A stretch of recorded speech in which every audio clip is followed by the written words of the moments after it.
They always told you not to look too long into a mirror at night.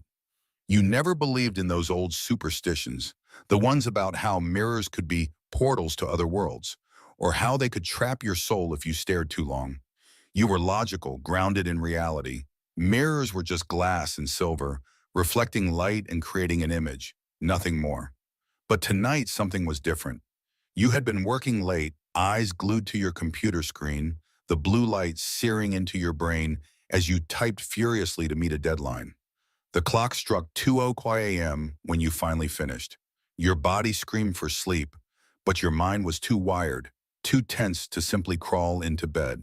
You needed to unwind, maybe splash some water on your face and breathe. The bathroom was dark, the only light coming from the moon filtering through the window. It was quiet, eerily so, and as you stepped inside, the silence pressed down on you like a weight. You flicked on the light, but the bulb flickered before dying out with a soft pop. You cursed under your breath and moved to open the cabinet for a new bulb, but paused when you caught sight of your reflection. At first, nothing seemed out of place.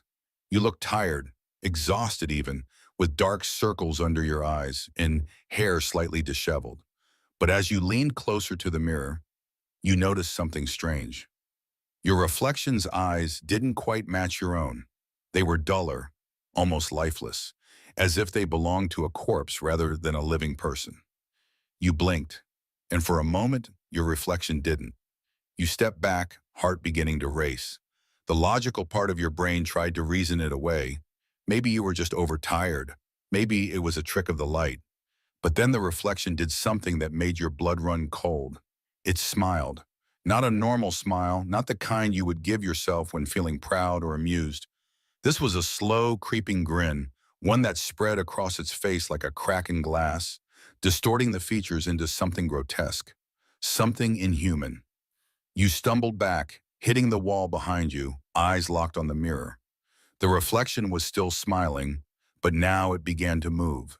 Its hand reached out, not towards you, but towards the glass, as if trying to push through the barrier that separated you. The surface of the mirror rippled like water under its touch. Your breath caught in your throat. This wasn't possible. It couldn't be happening. Mirrors don't do that.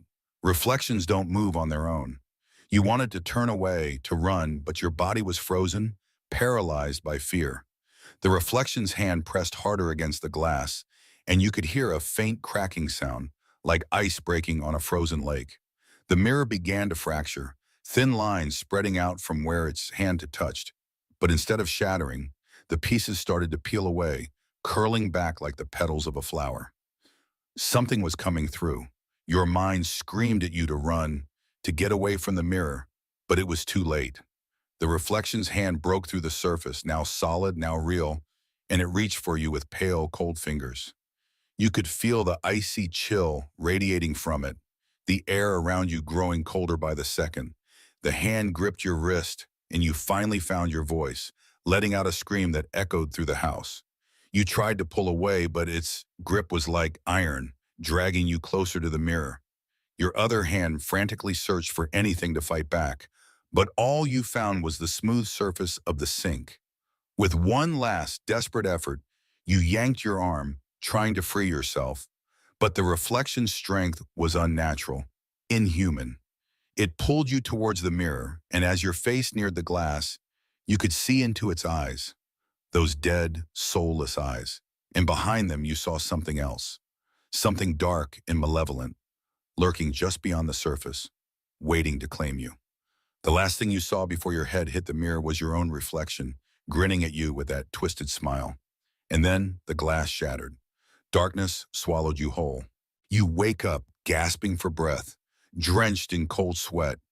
Your heart is pounding, and your body is trembling as you sit up in bed, eyes wide with fear.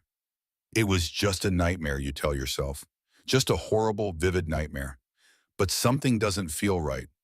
You look around your room trying to calm yourself, but the unease lingers like a shadow that won't go away. Slowly you get out of bed, your legs shaky, and you make your way to the bathroom. You need to see for yourself to make sure it was just a dream. The bathroom is dark, but the moonlight is still there, faintly illuminating the room. You hesitate for a moment, then reach out to flick on the light. It turns on without a problem this time, and you let out a shaky breath of relief. But when you look into the mirror, your blood turns to ice. The reflection isn't yours. It's still you. The same face, the same features, but the eyes, they're not your eyes. They're dark, soulless, and they're smiling that same twisted smile. You try to move, to turn away, but your body won't obey. The reflection raises its hand and waves at you, and you feel a cold, creeping sensation in the pit of your stomach. And then it steps out of the mirror.